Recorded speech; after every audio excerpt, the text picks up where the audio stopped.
Sai faísca neste Clássico Paulista, assim como sai também no Clássico Carioca, também jogam no domingo. O Botafogo recebe o Flamengo, é o líder recebendo o terceiro colocado do Campeonato Brasileiro, com um jogo a menos, nunca é demais lembrar. Vamos lá, as informações do Glorioso com a Roberta Barroso.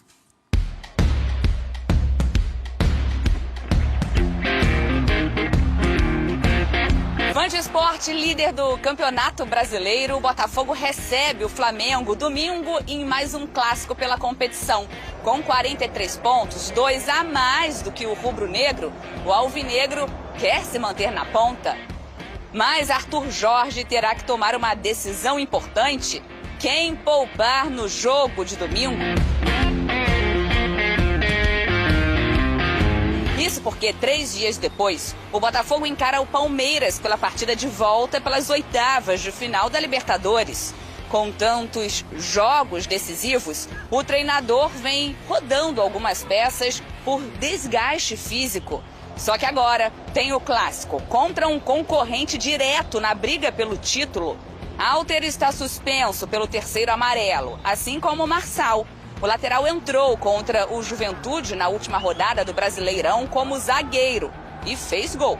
Luiz Henrique, suspenso também contra o Juventude, foi fundamental na vitória diante do Palmeiras quarta-feira passada. Deixou o campo aos 32 minutos do segundo tempo, ovacionado pela torcida. Fica o dilema de Arthur Jorge. Com a rotina pesada, ele terá que definir o que fazer. Afinal, vale a permanência na liderança do Brasileiro.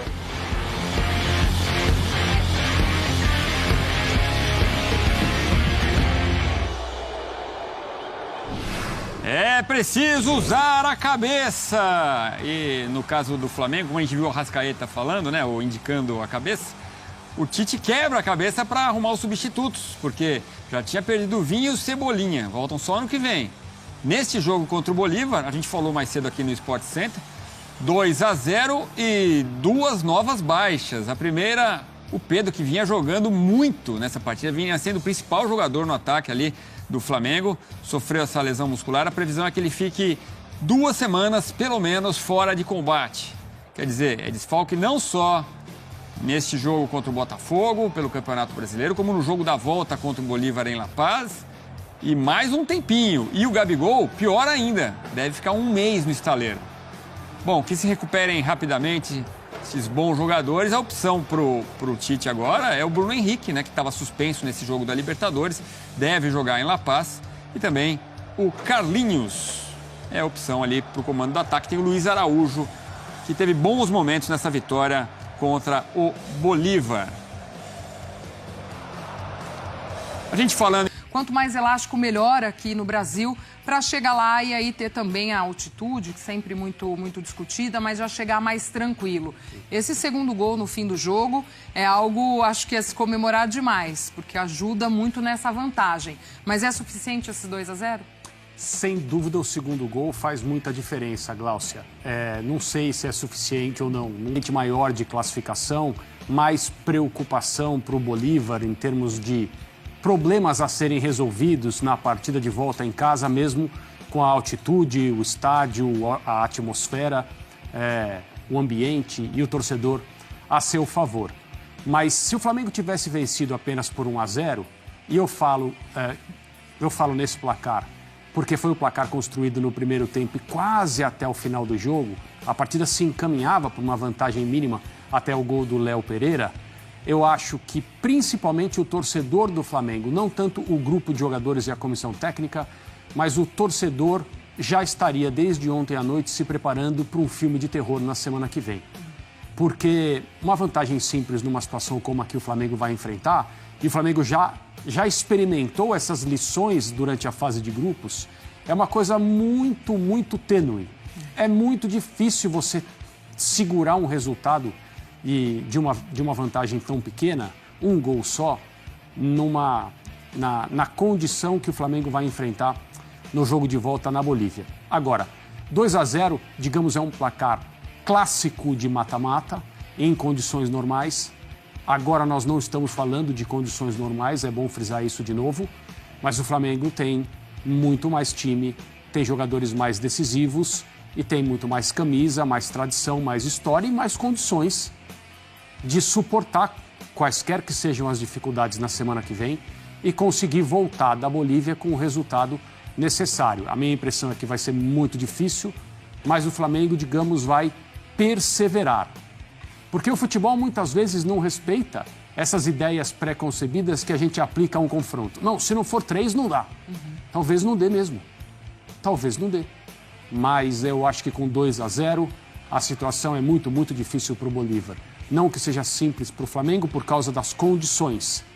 Até por isso, o Bolívar ontem, durante todo o segundo tempo, estava com um sorriso mais assim. Não era nem de orelha a orelha, era maior do que o de orelha a orelha, com a vantagem mínima que o Flamengo tinha estabelecido. Só menos desconfortável do que parecia. Não só a altitude, mas o Bolívar tem um time competitivo também, então sim. São questões a serem levantadas. O Tite falou ontem, depois desse jogo, e falou mais uma vez sobre a sequência, sobre o calendário. Vamos ouvir. Eu queria ter errado para falar de calendário, mas olha aí, cara. Bom, a gente vendo as imagens do jogo de ontem, da lesão do Pedro primeiro, já a gente vê também a do Gabigol. Os dois passaram por exames hoje. A informação é que até setembro, pelo menos, os dois estejam fora e que a lesão do Gabigol parece um pouco mais grave que a do Pedro, lesão muscular dos dois. Então, não conta com os dois atacantes do Flamengo até setembro. O que o Tite traz é algo também recorrente do futebol brasileiro, que a gente ouve não só o Tite, outros treinadores, Abel, todo mundo falando muito. Esse mês de agosto também vai ser pesado e de muitas lesões, né, André? Se a gente for parar para ver dentro do calendário brasileiro, e aí acaba afetando até um time como o Flamengo, que se preparou para essa maratona de jogos, para essa temporada pesada, para tantas competições. É um time que tem trocas, mas olha aí, já vai para um clássico no fim de semana sem esses caras, para uma volta na Bolívia sem os dois também. E aí até ali para escolher opções para o ataque, o Tite vai ficando com menos opções, menos trocas para a posição. E é por isso que ontem ele estava tão contrariado e reclamando daqui e dali. Daqui a pouco eu falo um pouquinho a respeito das reclamações do Tite, mas dois jogadores do mesmo setor, aqueles que, na maioria das ocasiões, um é substituído pelo outro, ambos machucados, com lesões que vão demorar semanas para permitir que eles voltem a jogar, isso tudo se apresenta como um problema muito sério para o Tite. Eu diria que talvez até mais grave, por ser no mesmo setor e por se tratar do Pedro e do Gabriel, mais grave, mais preocupante do que o período que o Flamengo atravessou e bem durante a Copa América, quando não teve 5 jogadores entre os melhores do seu elenco. A quantidade ali é uma coisa muito exagerada e o Flamengo, claro, foi muito prejudicado. Agora, a qualidade dos jogadores que estão fora por lesão é uma coisa seríssima nos planos para os próximos jogos. O que o Tite vinha fazendo? Ele vinha mexendo por setor, ele vinha conseguindo fazer isso. Numa determinada partida, ele tira 2 jogadores da defesa, o Flamengo tem substituição, tem peça de reposição à altura, o time continua competitivo e dá mais um passo nessa caminhada difícil para todos os times, que é exemplo do Flamengo, estão disputando competições simultâneas, né? No caso do Flamengo, 3. Aí ele mexe no meio de campo, ele descobriu durante o período da Copa América, quando ele teve o seu meio de campo completamente assim, né? Desfigurado. Retirado do seu caderninho, né? Ele descobriu jogadores, às vezes fazendo uma ou outra improvisação, jogadores que podem cumprir. No ataque, ele também pode mexer, não tirando completamente aqueles que ele considera os principais para fazer os papéis ali na frente. Agora não vai ter jeito. O primeiro objetivo, fim de semana, Campeonato Brasileiro, um jogo que é clássico, ele não tem nem Pedro nem Gabriel. No meio de semana na Bolívia, ele também não tem os dois. E ao que tudo indica, até setembro ele vai ter que se virar desse jeito. A diferença do Flamengo para os demais é a quantidade de jogadores de alto nível do seu elenco. É o que se chama de profundidade. Profundidade é qualidade com quantidade. A cada jogador que se machuca é bastante evidente. É só olhar, pensar, avaliar quem são esses atletas. O Flamengo ele vai ficando com menos opções. E vai ficando com opções que não são aquelas que o treinador lançaria mão se tudo dependesse dele.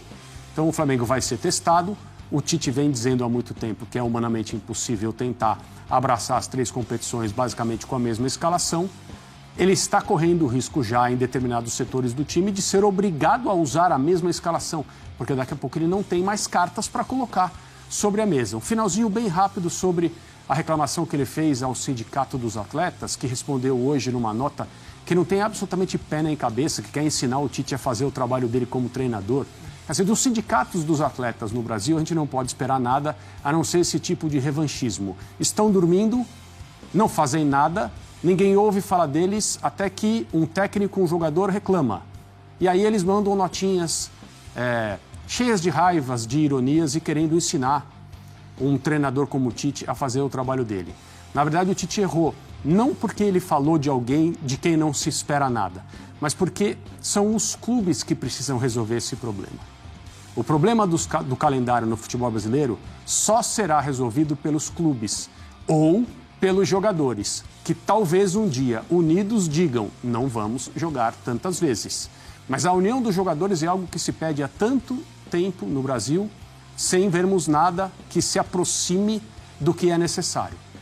Então, os treinadores e os jogadores precisam conversar internamente com os seus dirigentes, que assinam a participação em todos esses campeonatos que geram essa quantidade de jogos que é desumano. E esperar uma união dos clubes também parece algo muito utópico no Brasil. Pois é. Além das lesões no jogo de ontem, uma imagem que chamou a atenção: ao final da partida, os jogadores do Flamengo também exaustos em campo. O Gerson ali também põe a mão na coxa, tem gente ali deitada, mostrando muito dessa exaustão mesmo que o Tite cita aí na coletiva, o De La Cruz aí ao final da partida.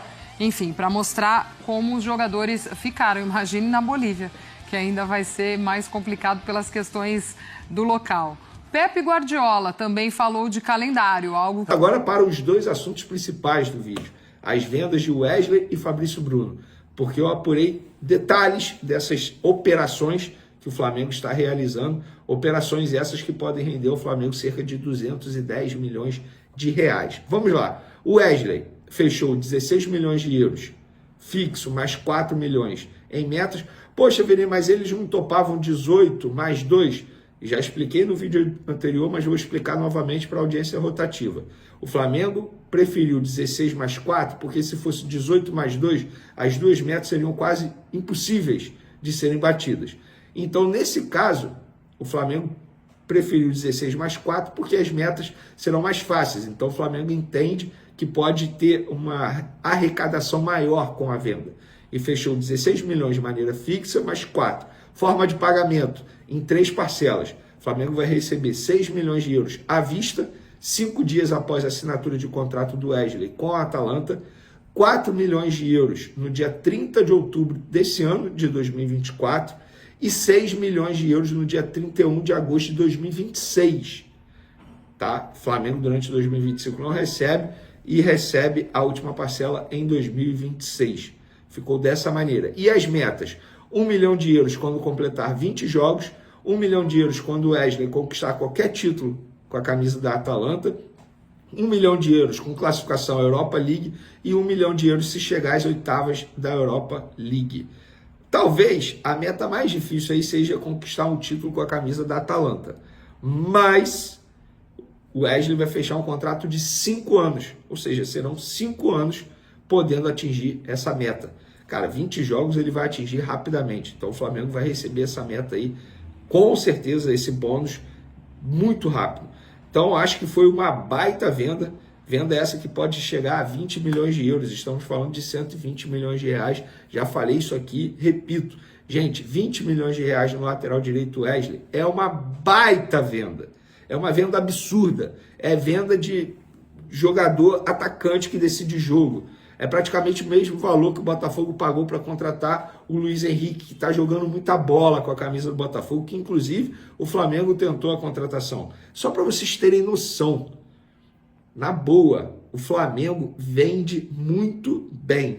E nessa mesma linha, nesse mesmo discurso, eu vou em relação ao Fabrício Bruno, ao Rennes. Está fechado, vai ser 12 milhões e meio de euros, mais 1,5 em metas.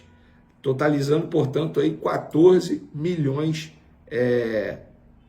de euros. Me mandaram a mensagem aqui, mas não é nada urgente não. Totalizando 14 milhões de euros. O Rennes vai finalizar a compra de Fabrício Bruno junto ao Flamengo quando finalizar a venda do zagueiro belga Arthur Theath para o Eintracht Frankfurt, por 16 milhões de euros mais 3 milhões em metas. Ou seja, o Fabrício Bruno vai chegar para substituir esse jogador belga lá no time do Rennes. Eu, com acordo com uma fonte, não posso publicar a forma de pagamento do Rennes e nem as metas que estarão estabelecidas em contrato, mas garanto para vocês que são metas extremamente fáceis de serem batidas, acessíveis. O que eu posso dizer para vocês é, o contrato do Fabrício Bruno com o Rennes será de 4 anos e ele terá, só no primeiro ano de contrato dele, um aumento salarial de 30% em relação ao que ele recebe atualmente no Flamengo. Óbvio que pode aumentar aí durante o contrato, durante o tempo de contrato dele com o Rennes, metas, aí é algo do contrato do jogador com o clube, que isso aí eu pouco procuro saber. Enfim, eu não sou da Receita Federal para ficar detalhando como o jogador vai receber. O que eu posso dizer para vocês é que, novamente... Agora no mês de setembro. Por conta disso, o Michael está livre.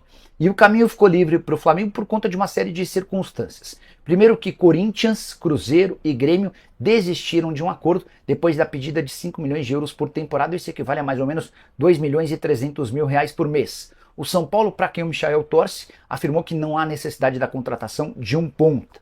O Neon SC, time da segunda divisão saudita, que queria formar uma dupla de ataque com o Michael e Romarinho, está desistindo da contratação do atleta.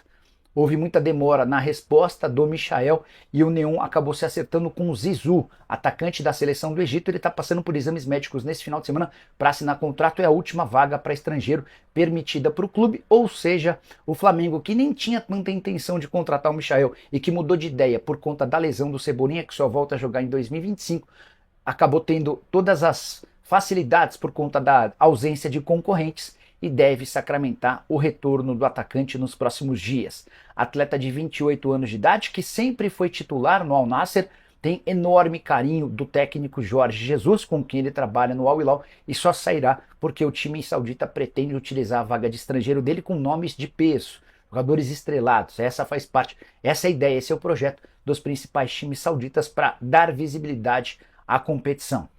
Jogador que, para mim, chega na condição de extremamente útil. Boa forma física, enorme capacidade, se livrou de problemas extracampo. Gostaria de saber a sua opinião sobre a chance de Michael voltar. Agora, a grande expectativa aí no Flamengo, ou de nós torcedores, é saber se Michael realmente virá para o Flamengo ou não.